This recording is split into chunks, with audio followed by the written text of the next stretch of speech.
이번 시간에는 유월절과 홍해의 어떤 교훈을 좀 다뤄보고자 하는데요. 이스라엘을 통해서 어떤 구원의 여정을 보는 아마 세 번째 강론이 될 것 같습니다. 유월절은 제가 지난번에 말씀을 드렸고, 이것을 조금 더 보충을 하면서 유월절과 홍해의 어떤 차이점을 살펴보는 쪽으로 이야기를 진행을 해보도록 할게요.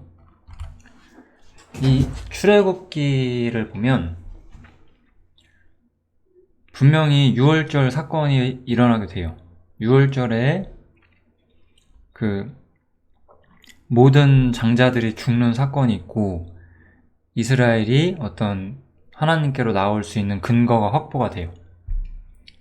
그런데 그들이 하나님께 나아갈 때, 제가 여기 좀 어느 정도 생략을 했는데, 이 바로가 자신의 그 군대를 끌고 이스라엘을 추격을 해요. 그래서 이스라엘이 이렇게 바로와 군대들에게 추격을 당하면서 어떤 궁지에 몰리게 되거든요. 그래서 이렇게 홍해를 앞에 두고 이제 이스라엘이 여기에 있고 바로가 이렇게 이스라엘을 추격하는 상황이 생기죠. 그래서 이스라엘은 이도저도 못하는 상황이 되는 거예요. 이쪽으로 가면 바로한테 죽을 것이고, 홍해는 건널 수가 없는 깊은 바닷물이죠. 그래서 이스라엘이 원망을 해요. 왜 여기서 이스라엘이 원망을 하는지, 이것이 우리에게 무슨 교훈이 있는지를 이제부터 살펴보도록 하겠습니다. 6월절을 좀 복습을 좀 해볼게요. 6월절의 문제는 심판자로서의 하나님과 죄인으로서의 사람 사이의 문제인 거예요. 근본적으로는요.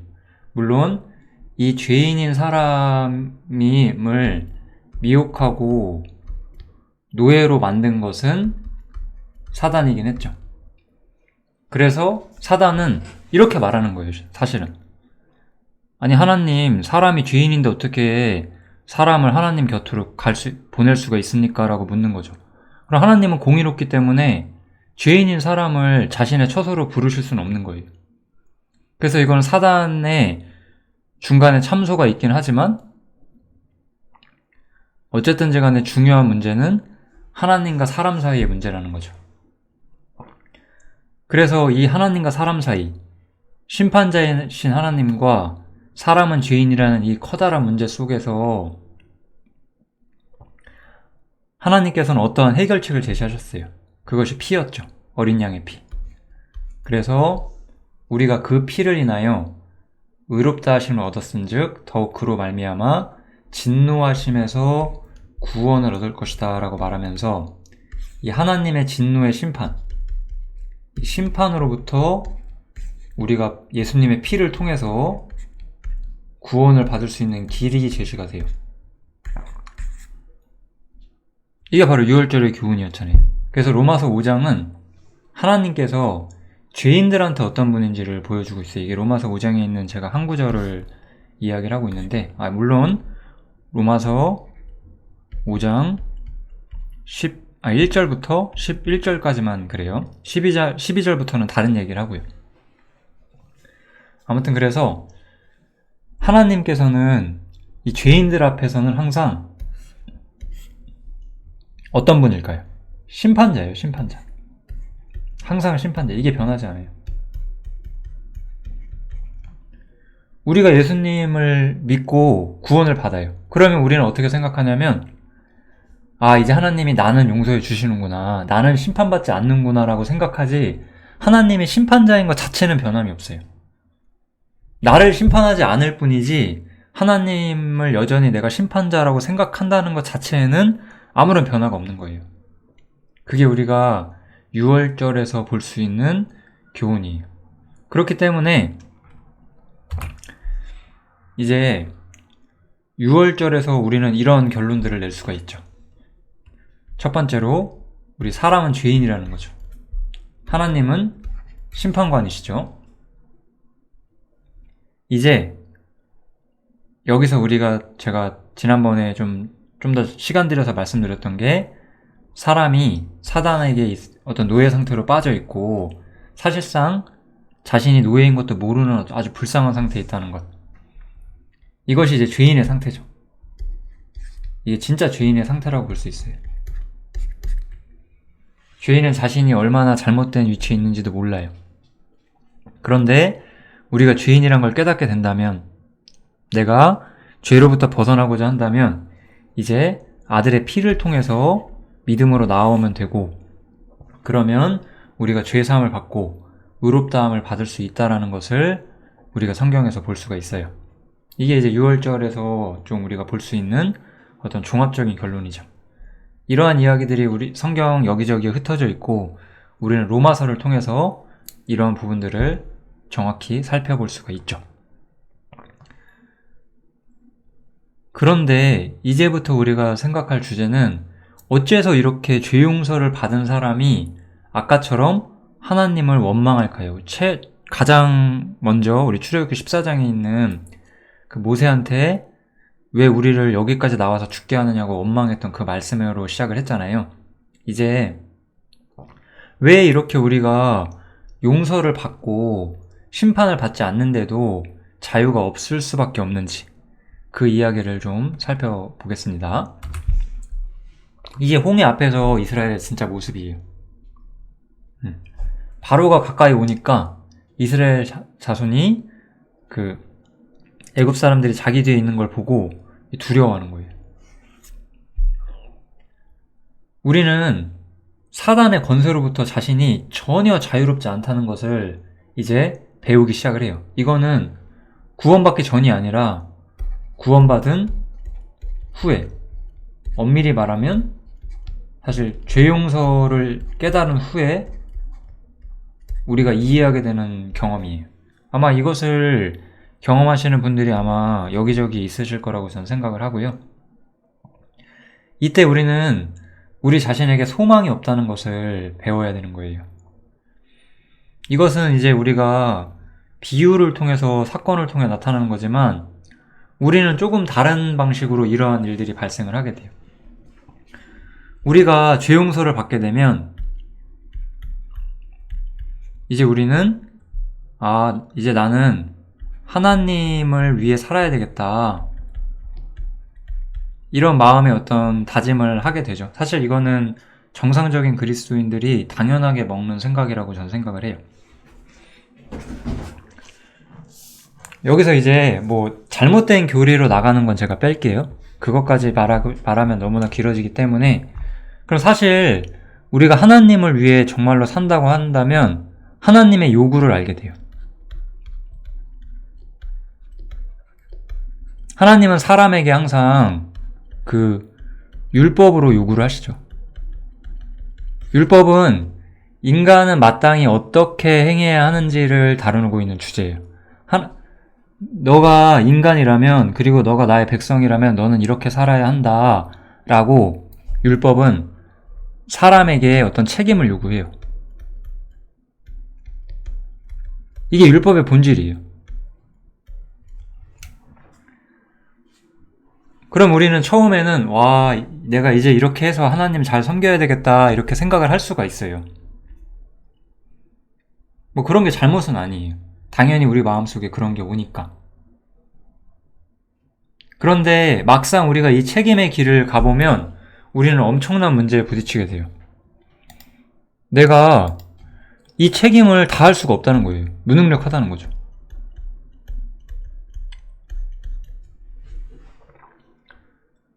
하나님은 사람에게 완전한 순종을 요구하는데 나는 전혀 완전한 순종을 못한다는 거예요. 전적으로 나는 무능력하다는 거예요. 이게 이제 우리한테 새로운 문제로서 드러나게 되고, 이런 것들을 경험하게 돼요.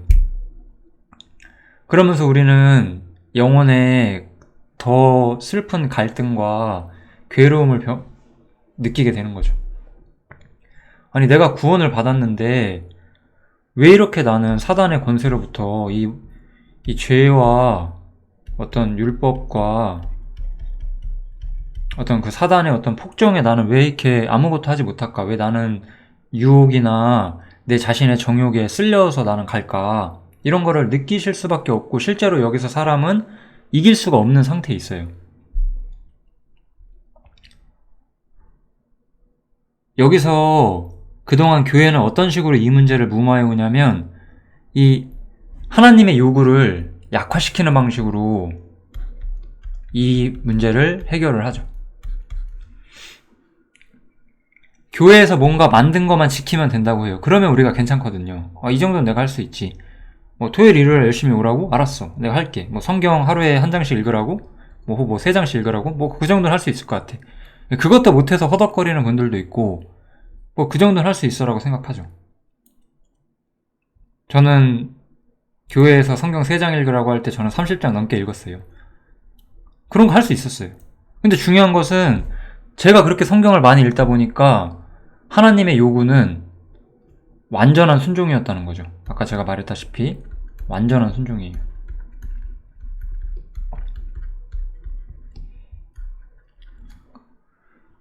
완전한 순종이란 건 뭘까요? 내 모든 것을 다해서 하나님을 사랑하고 내 이웃을 내 몸과 같이 완전히 사랑해야 되고 나는 거기서 조금도 흐트러지면 안 된다는 거예요. 근데 우리는 절대로 그렇지 못해요. 그러면 우리는 양심에 책망을 받아요. 이제 내가 이렇게 살면 안 되는데 하나님께서 나보고 이렇게 살라고 말씀하시는데 나는 왜 이렇게밖에 살지 못할까? 이러한 경험을 하게 되는 거죠. 이게 홍해 앞에서 이스라엘이 느끼는 경험이다라고 우리가 생각을 할 수가 있어요. 그들은 눈에 보이는 그 바로의 군대의 두려움을 겪었지만 우리는 눈에 보이지 않는 사단의 권세로부터 여전히 두려움을 느껴요. 이때 우리는 생각하죠. 사단이 나를 흔들면 내가 시험에 빠지고 나는 또 실패하고 이런 걸 반복하는 게 두렵게 느껴지는 거죠. 이러한 경험을 반복하면서 사실 우리는 우리에게 소망이 없다는 것을 배우게 되는 어떤 중요한 경험과 시간을 보내게 됩니다. 저는 아마도 이런 부분들을 경험을 반드시 하셔야 된다고 생각을 해요. 이런 것들을 통해서 우리는 하나님께서 우리를 부르시는 진정한 목적과 위치, 그리고 하나님의 구원의 모든 것들을 배우기 시작할 수가 있어요. 우리는 구원을 하나님의 선물이라고 말을 해요, 종종. 근데 우리 부모가 어린아이한테 선물을 주면 어린아이들은 선물을 좋아해요. 부모보다 선물을 좋아해요. 자기 앞에 있는 자기가 좋아하는 걸 좋아해요. 그렇지만 우리가 어른이 되고 성장하게 되면 나에게 선물 주시는 분이 나를 얼마나 사랑하셔서 이런 걸 주시는가 하고 선물 자체보다는 그 선물을 주신 분, 부모님께 관심을 두게 되죠. 그것처럼 우리는 처음에는 구원 자체에 관심이 많고 구원만 있으면 다라고 생각하면서 실제로는 하나님을 잘 몰라요. 실제로는 하나님께 생각보다 관심이 없어요. 한번 이런 부분에서 자신의 양심에 손을 얹고 한번 생각을 해보세요. 내가 구원만큼이나 하나님의 목적이나 하나님의 계획 같은 거에 관심이 있었는지, 하나님 자신에 대해서 내가 관심 갖고 있는지, 나는 무슨 마음으로 성경 읽는지, 그냥 구원받으면 이렇게 살아야 한다니까 그냥 읽고 있는 건지, 아니면 정말 하나님을 알고 그분과 더 많은 것들을 누리기 위해서 내가 하나님에 대한 관심과 사랑으로 그걸 보고 있는지 생각해 본다면 아마 대부분 그냥 성경 읽으라고 하니까 혹은 내가 구원 받았으니까 그냥 그렇게 생각하는 경우가 훨씬 더 많았죠.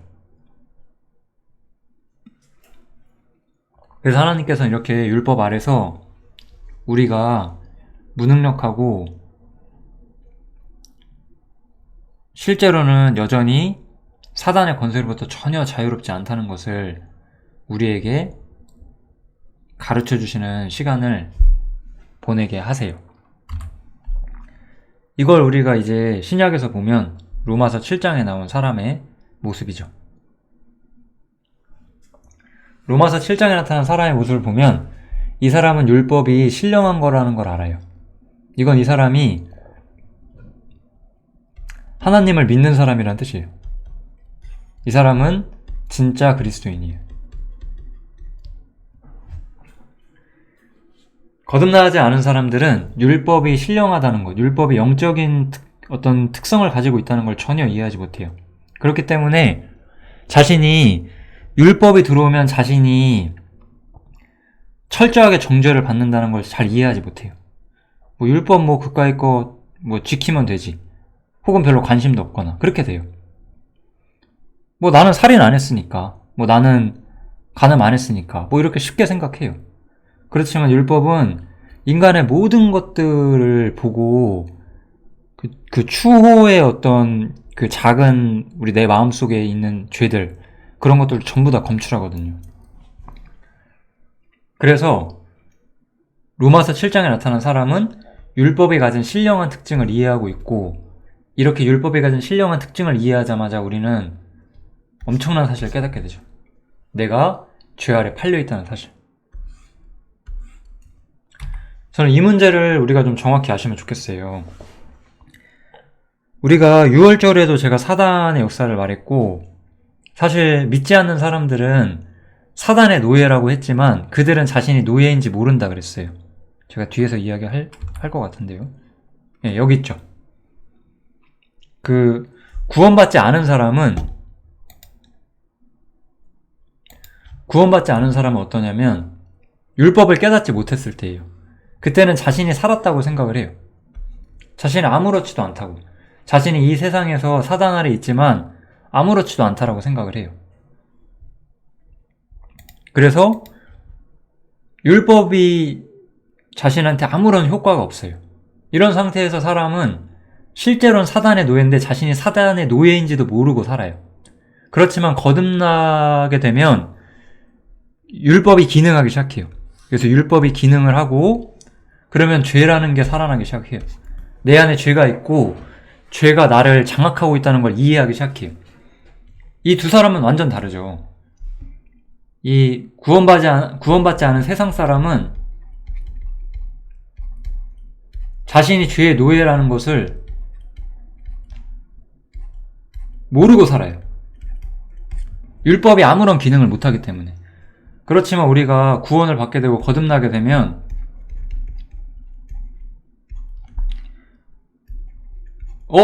내가 죄의 노예구나라는 거를 비로소 진짜 이해하기 시작해요. 왜냐하면 거듭나게 되면 죄를 멀리해야 된다는 어떤 가르침을 당연히 받게 되거든요. 그런데 내가 생각보다 죄가 멀리 되질 않아. 정말 죄를 멀리하려고 노력하면 노력할수록 더 나에게 정말 끊임없이 내 뒤를 쫓아오는 그 강력한 힘을 느끼기 시작을 하는 거예요. 그래서 죄를 멀리하려고 하지만 오히려 죄가 더욱더 강력하게 역사를 하고 나는 그 죄 앞에서 아무것도 할 수 없다는 것을 알게 돼요.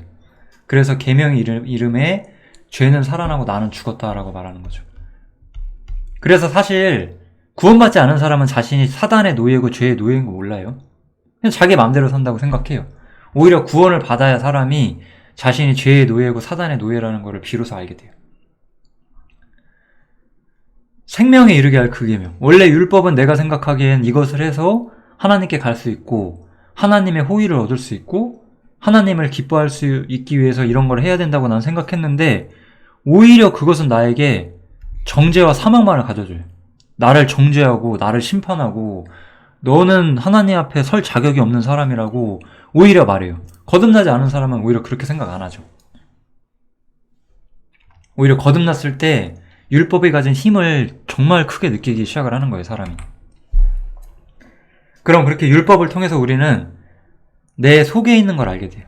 내 속에, 육신 속에 선한 것이 거하지 아니하는 것을 안다. 이걸 깨닫게 되는 경험을 하게 되는 거예요. 내 육신에 선한 것이 거하지 않는 줄 안다. 선한 것을 원하긴 해요. 왜냐면 나는 율법이 신령한 걸 알았고,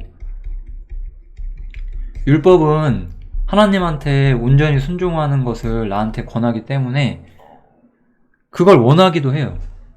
그렇지만 나에겐 실제로 그것을 순종할 수 있는 능력은 없다는 거죠. 나는 이 문제에서 원함은 가지고 있지만 절대적으로 무능력하다는 것을 깨닫는 거예요.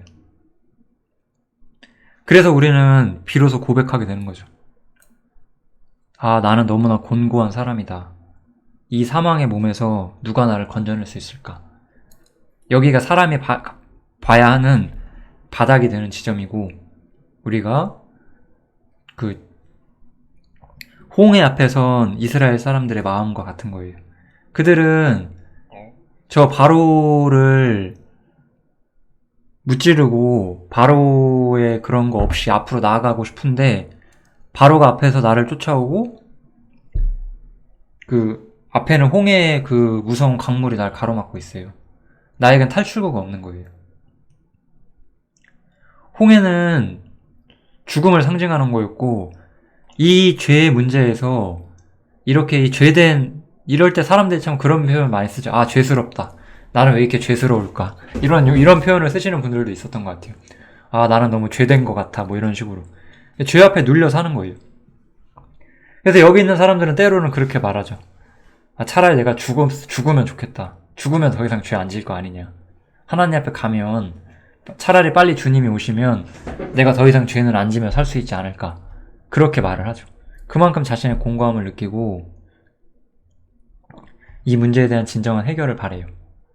사실 이 간증의 진실성이 완성될 때, 제가 그동안 살펴본 바로는 이 말이 정말로 무엇인지 이해할 때쯤에 사람에게는 이제 해방이라고 하는 새로운 문이 열리기 시작을 해요. 그동안 우리가 율법의 원칙에 따라서 순종하려고 하고 그렇게 살려고 했을 때는 이해할 수 없었던 새로운, 내가 바라보지 못했던 복음이 가진 또 다른 측면들을 본격적으로 우리가 볼 수 있게 되는 거죠.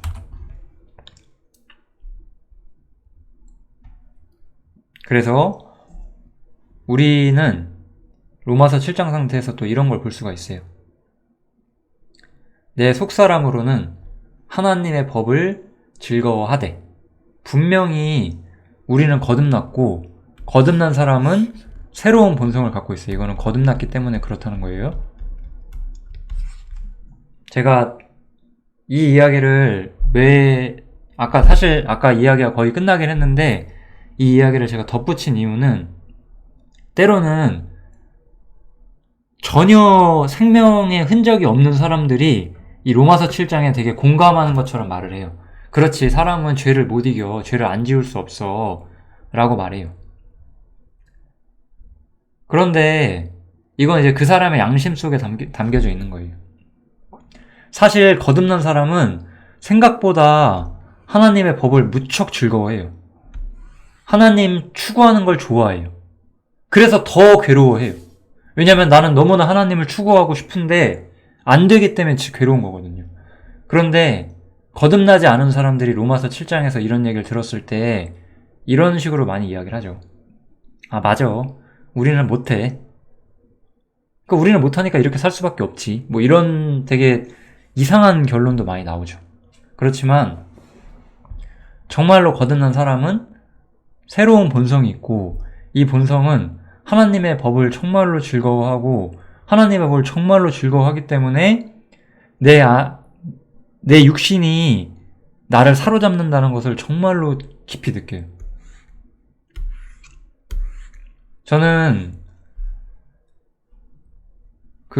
제가 이렇게 되게 여기 있는 혹시 이 말씀을 들으시는 모든 형제님들에게 굉장히 쉬운 하나의 힌트를 드리고 싶어요.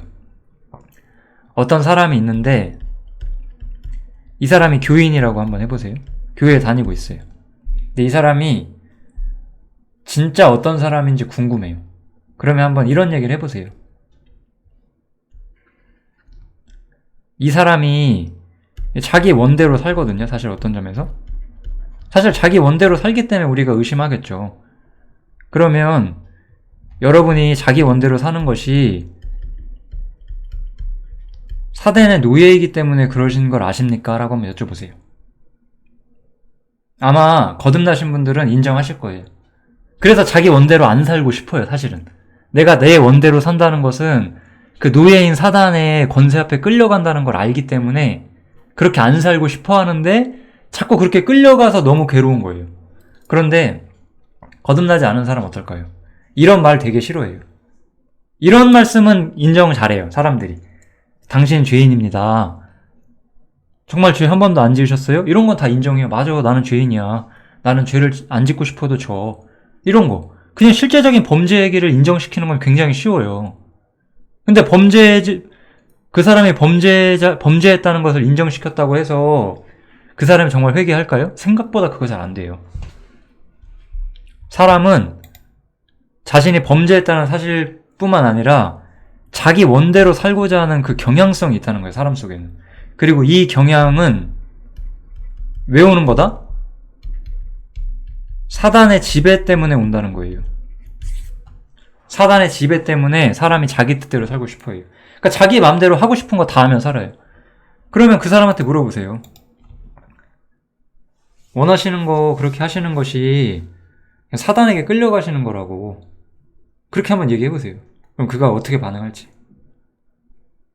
거듭난 사람이면 굉장히 부끄러워할 것이고 자신의 부족함을 다시 한번 통감할 것이며 부끄러워할 거예요. 그렇지만 거듭나지 않은 사람이라면 오히려 아니 어떻게 내가 사단의 노예냐 이렇게 말하는 걸 좋아할 거예요. 자신이 사단의 노예라는 말은 듣기 싫지만 자기 원대로 사는 건 포기하지 못하시죠. 그런 분들은. 이거는 정말로 내 옆에 있는 사람이 거듭났는지 아닌지 너무 궁금한데 내가 정말 묻고 싶다. 웬만하면 묻지 마세요. 그 사람하고 원수 되실 수 있으니까. 그런데 정말로 묻고 싶으시면 한번 물어보셔도 돼요. 원수 될 각오하시고요. 분명히 엄청난 반대 받으실 거예요. 어쨌든 넘어가겠습니다. 이건 혹시나 로마서 7장을 어설프게 구원도 아니면서 내가 로마서 7장 경험한다라고 착각하실까봐 제가 좀 덧붙인 거예요. 로마서 7장은 구원 받은 사람의 경험이고 여기서 그 정통 칼빈주의자들 있죠. 이 장로교 기반의 칼빈주의 신학은 로마서 7장을 구원받지 않은 사람의 경험으로 봐요. 우리 칼뱅 하면 굉장히 유명한 사람이잖아요. 기독교의 되게 역사에 엄청난 유명인이긴 한데 그런 사람들도 이렇게 성경을 모른다니까요. 이게 심각한 거예요. 우리 교회사에. 교회사는 타락과 부패와 실패의 길을 걸어왔고 진짜 올바른 진리들은 많이 사라져 있어요. 지금 대부분의 기독교계는 이 하이퍼 칼빈주의라고 하거든요. 그 장로교의 그 칼뱅의 어떤 신학 사상을 물려받은 그런 신학 기조가 있는데 다 하이퍼 칼빈주의적인 어떤 구원론을 가지고 있어요. 얼마나 성경을 잘못 가르치는 곳이 많은데 어쨌든 이 얘기는 주제에서 벗어나서 바로 넘어가겠습니다. 그래서 이렇게 사람이 다시 한번 여기서부터 볼게요. 네. 자신이 정말 곤고한 사람이고 누가 나를 건져내랴. 스스로는 이 문제에서 빠져나올 수 없다는 걸 아는 거예요. 자신이 사단에게 끌려간다는 것에서 너무 답답해하고 아무리 내가 벗어나고 싶어도 벗어날 수 없음을 정말로 인정하고 슬퍼하고 고통받고 있을 때 우리는 비로소 하나님의 구원에 대해서 본격적으로 눈을 두게 돼요. 모세는 이렇게 말해요. 너희는 두려워 말고 가만히 서서. 우리가 할 수 있는 건 아무것도 없어요. 가만히 서는 거예요. 그리고 여호와께서 오늘날 너희를 위하여 행하시는 구원을 보라라고 말하죠. 구원이 아까 죄사함, 우리 하나님의 심판, 하나님의 진노로부터 우리가 구원받는 게 아니죠. 여기서 우리는 무엇으로부터 구원을 받나요?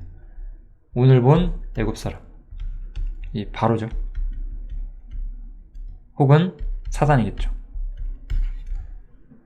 나를 끌고 가던 사단의 권세, 죄의 힘, 이런 것들로부터 영원히 우리를 해결해줄 진정한 구원 문제가 오고 여호와께서 너희를 위하여 싸우신다라고 이야기를 해요. 이게 다른 거예요. 죄인들에게 하나님은 구원을 받았던, 구원을 받지 않았던 하나님은 심판의 하나님이세요. 이제 하나님께서는 우리한테 무엇을 가르치고자 하시냐? 하나님은 단순한 심판자가 아니라 너희의 능력의 근원이다 라고 새로운 하나님의 위치를 우리한테 보여주시고자 하는 거예요. 이제 하나님께서는 심판자 하나님이 아니라 우리와 함께 하시며 우리를 승리로 이끄시는 능력 그 자체이신 하나님을 이제 제시하는 거예요. 이것을 통해서 하나님은 그 처절한 상태, 사단의 권세, 바로의 어떤 추격으로부터 조금도 빠져나올 수 없는 우리 사람들에게 진정한 빛을 보여주시기 시작을 하시는 거죠. 그래서 이제 우리는 좀 결론을 내려볼게요. 죄인들한테 하나님은 심판자죠, 항상. 그런데 구원받은 죄인들의 눈에도 하나님은 여전히 심판자예요. 이것 또한 사실이거든요. 나는 용서받았긴 했는데 여전히 하나님은 심판하시는 분이기 때문에 난 항상 하나님에 대한 두려움이 있고, 심판을 안 받기 위해서 나는 율법에 기반한 무언가를 해야 한다고 생각을 해요. 순종이 나한테 계속해서 필요하다고 생각하죠. 물론 지금 제가 순종하지 말아야 된다고 이야기하는 게 절대 아닙니다. 이런 감각 속에서 항상 하나님을 두려워하는 존재로서만 바라본다는 거죠. 근데 이제 그리스도인은 하나님께서 나의 능력이 되신다는 걸 보아야 된다는 거예요. 이게 우리가 봐야 되는 거예요. 제가 이 이야기를 하기 위해서 이 홍해 이야기를 지금 말씀을 드리는 거예요.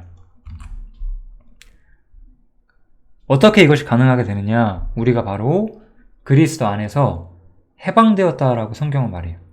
그러므로 이제 그리스도 예수 안에 있는 자에게는 결코 정죄함이 없다라고 말하죠. 여긴 정죄라고 말을 해요. 정죄는 심판이 아니에요. 우리가 무슨 큰 잘못을 했어요. 뭐 사기를 쳤어요. 네가 어떻게 그럴 수 있어? 네가 사람이야? 이렇게 말하는 건 정죄죠. 근데 이제 그 사람이 이제 경찰에 잡혀서 심판받아서 뭐 징역 5년 나왔어요. 그거는 심판이죠. 다르잖아요. 그죠?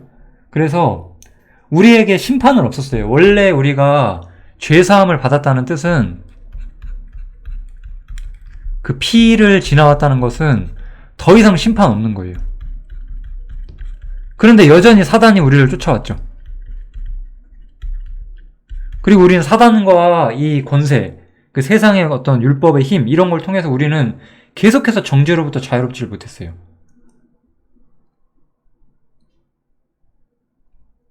그러니까 우리는 정죄받지 않기 위해서 어떻게 하죠? 내가 정말로 완전하게 살아야 돼요. 그게 율법이 요구했던 거예요. 율법은 내가 정말로 완벽하게 산다면, 내가 추후도 정죄받을 수 없을 만큼 잘 살 수 있다면 나는 정죄받지 않을 수 있어요. 그렇지만 우리가 조금이라도 방심하면 율법은 바로 나를 정죄해요. 이거는 열심히 살고자 할수록 정죄의 힘은 점점 강해져요. 반대예요. 못 살 때 정죄가 강하지 않고 정말 열심히 살고자 할 때 정죄를 훨씬 더 심하게 받아요. 제가 이 로마서 7장 상태에서 정말 정말 끔찍한 늪에서, 끔찍한 건 아니죠, 물론. 너무 괴로웠다는 뜻이에요. 우리는 다 이런 경험이 필요해요. 정말로 괴로워할 때 저는 너무나 훌륭한 그리스도인이 되고 싶었어요. 그때 쓰임받고 싶었고. 그래서 제가 막 새벽 5시에 일어나서 막 기도를 해요. 새벽 5시부터 7시까지 기도를 하고 7시부터 이제 12시까지 성경을 읽었어요. 학생이었고 방학이었고 뭐 시간도 많았어요. 근데 사람이 이게 되나요? 잠깐 한눈 팔잖아요.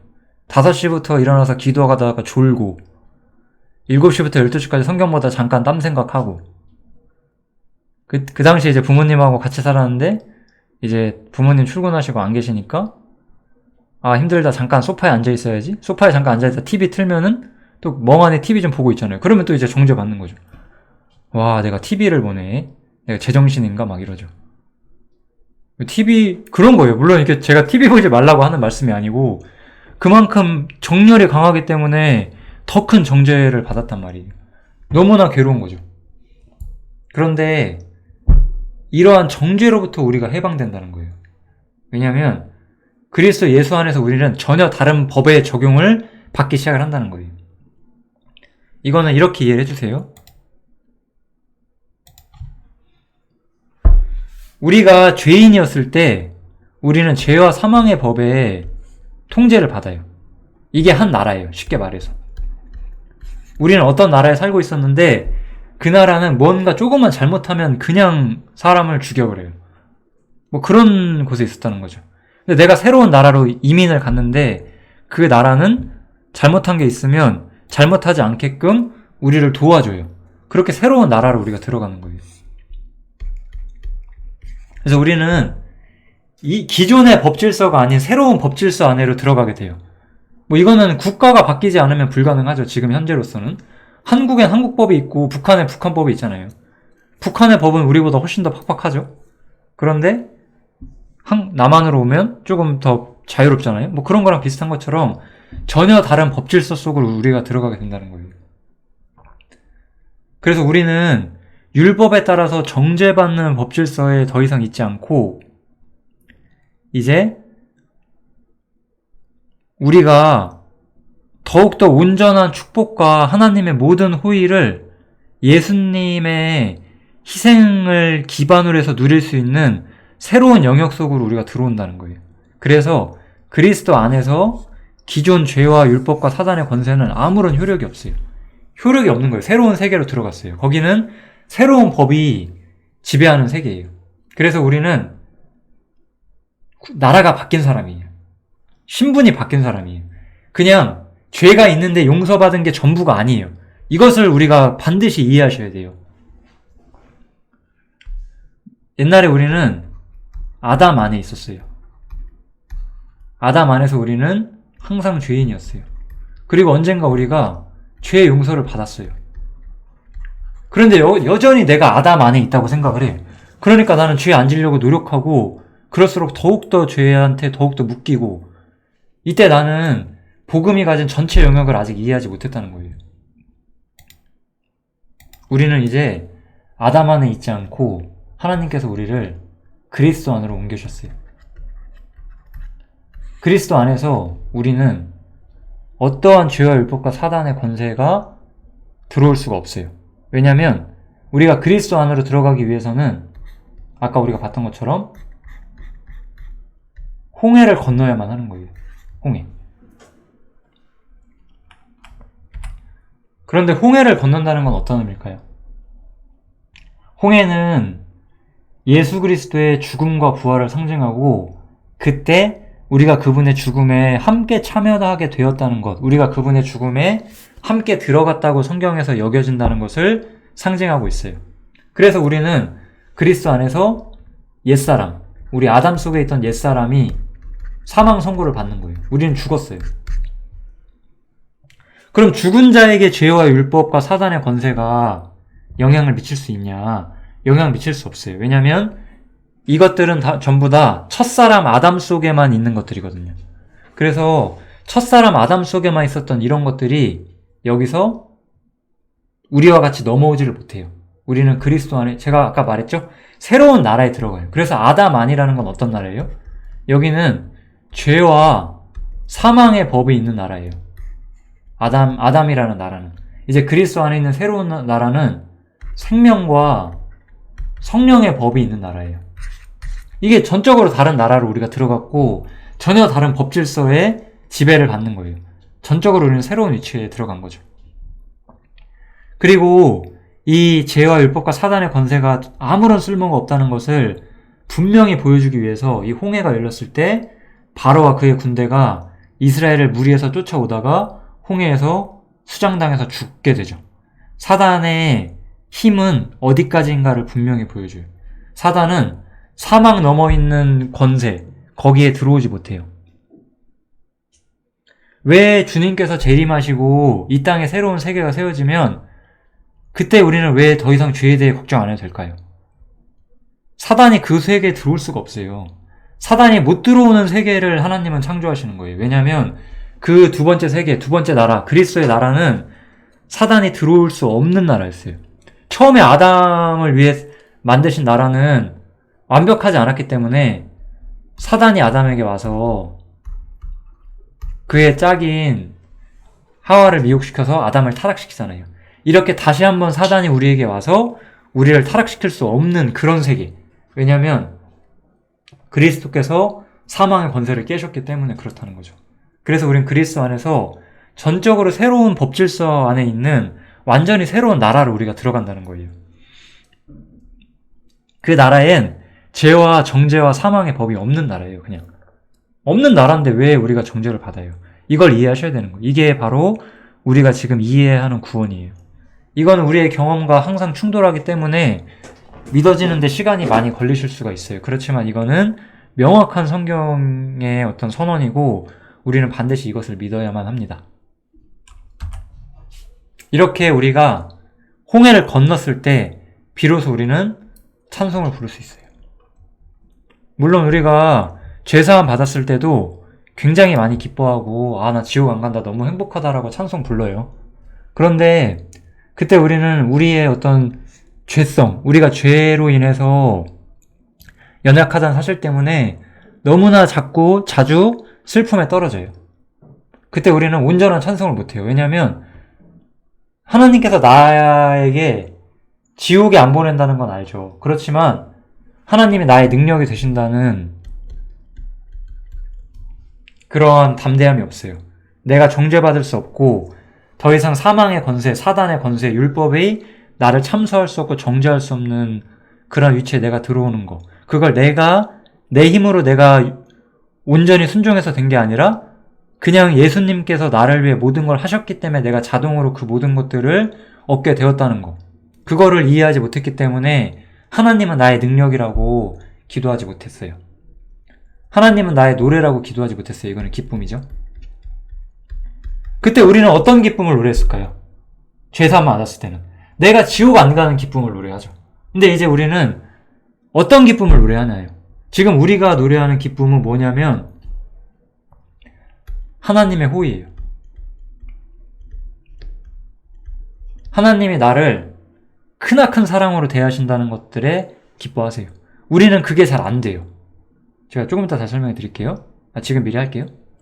여기 보시면 그는 나의 하나님이시니 내가 그를 찬송할 것이요 내 아비의 하나님이시니 그를 높이리로다 라고 말하죠. 여기서 아비라 하면 아마 아브라함을 상징하는 단어겠죠. 우리 조상의 하나님.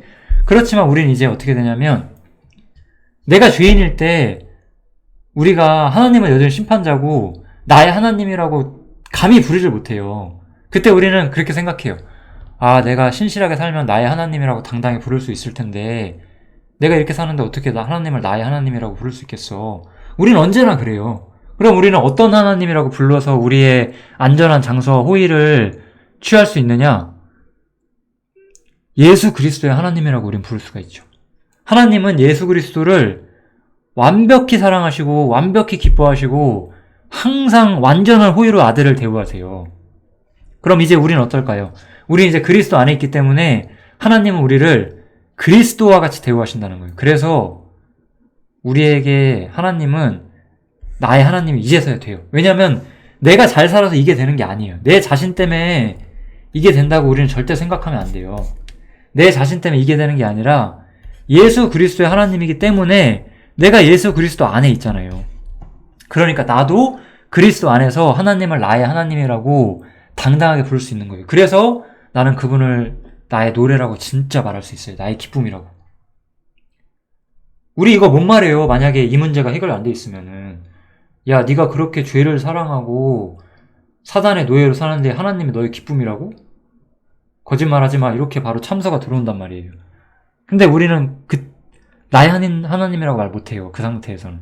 근데 우리는 하나님의 능력으로 예수와 함께 죽었고 이제 전적으로 새로운 세계에서 주님과 함께 살아가는 새로운 백성이 되었어요. 그래서 우리는 거기서 하나님을 나의 노래라고 부를 수 있어요. 우리 육신이 여전히 남아서 우리는 이 땅에 남아있는 동안 여전히 죄와 싸워야 하지만 이제 더 이상 우리는 노예로서 그걸 하는 게 아니라 육신을 나의 대적으로서 싸우는 그러한 어떤 관점이 바뀌게 되는 거죠. 그래서 나의 구원이라고 말할 수 있어요. 왜냐하면 이 애굽으로부터 세상으로부터 사단으로부터 우리를 구원하셨거든요.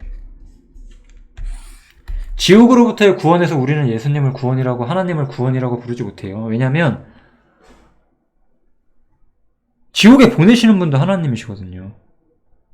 그거는 비로소 진정한 의미의 구원이 아니에요. 구원은 우리를 파멸시키고자 하는 존재. 하나님께서 우리를 파멸시키고자 하는 존재인가요?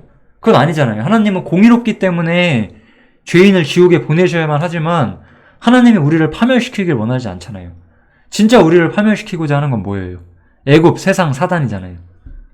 여기로부터 우리가 구원받고 저기로부터 우리를 구원시켜주는 분이 하나님이시기 때문에 우리는 하나님을 나의 구원이시다라고 당당히 말할 수가 있어요. 얼마나 멋있어요, 이것이. 그래서 우리는 이제 그리스도 안에 있다는 것의 의미가 무엇인지를 정말로 되새겨 봐야 합니다. 이제 우리는 그리스도 안에 있어서 하나님은 더 이상 나를 죄인으로 보지 않아요. 하다못해 우리는 구원받은 죄인도 아니에요. 이게 그리스도 안에 있다는 의미인 거예요. 우리가 여기가 홍해인데 여기가 유월절이라고 한번 해볼게요. 그럼 여기는 죄인들이 살아요. 이쪽은 사실은 구원받은 죄인이죠. 구원받은 죄인. 이들에게 하나님은 여전히 홍해에 있기 때문에 다 똑같이 하나님을 심판자로 보인다는 거예요.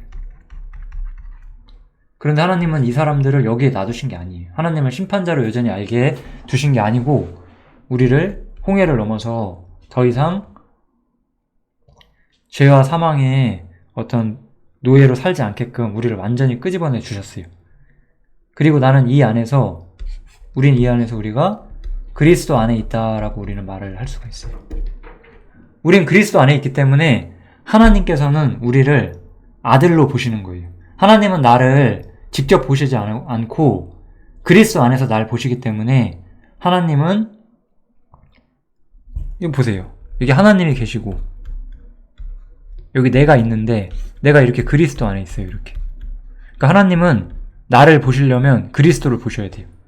그래서 하나님께서 나를 그리스도처럼 대우하세요. 여기가 저는 형제님들이 이거를 이해하셨으면 좋겠어요. 하나님께서 나를 아들처럼 대우하신다는 거예요. 아들로 나를 대하신다는 거예요. 그래서 아들에게 베풀 모든 호의가 나에게 베풀어진다는 거예요. 우리가 이 땅에서 모든 고난과 어려움 가운데서 모든 걸 이길 수 있는 능력은 어디서 올까요? 하나님이 한없는 호의로 나를 대우하신다는 걸 내가 정말로 알 때예요. 아무것도 두렵지 않아요. 그럴 때. 이 엄청난 믿음의 세계가 성경에는 제시되어 있고 바울 사도는 이런 것들을 우리한테 가르쳐 줬어요. 그런데 얼마나 많은 사람들이 이러한 진정한 복음을 모르고 그냥 죄 용서 받았는데 앞으로 열심히 순종하며 살자고 했다가 맨날 죄로 인해 슬퍼하면서 살아요. 온전한 복음을 모르기 때문에. 너무나 슬픈 일인 거예요, 이것이. 그래서 결론적으로 이제 홍해는 우리한테 두 가지 이야기를 해준다, 이렇게 생각을 하시면 될 것 같아요. 우리는 죄사함을 받아도 구원받은 죄인이라고만 나를 여전히 생각하고 있다면 우리는 진정한 평강을 얻지 못해요. 왜냐하면 죄는 항상 나를 참수하기 때문에. 그래서 하나님과 우리의 관계가 전적으로 재정립돼야 된다라고 말하는 거예요. 그래서 구원받은 죄인이 아니라 하나님의 영원한 호의를 누리는 아들의 자리로 우리가 들어가야만 한다는 것을, 그리고 그것이 예수님의 죽음과 부활에 우리가 참여함으로써 완성된다는 것을 이야기해주고, 구체적으로 아담에게 속해 있던 우리가, 아담에게 속해서 죄와 사단에 놓였던 우리가 어떻게 완전한 자유, 그리스도 안에서 완전한 자유를 얻게 되는지를 보여주고 있어요. 이것이 바로 홍해에 대한 성경의 교훈이라고 생각하시면 되겠습니다. 이스라엘 통한 구원의 여정을 좀 살펴봤는데요. 이 세 번째 주제는 이미 거듭나신 분들한테 너무나 중요하기 때문에 사실 진정한 해방의 자유를 아직 누리지 못하셨다면 종종 좀 다시 들어주세요. 까먹을 때쯤 다시 들으시면서 이 문제를 내가 반드시 해결하고 완전한 축복의 영역으로 내가 들어와야 한다라는 생각을 해주시면 너무 좋겠습니다. 여기서 마치겠습니다.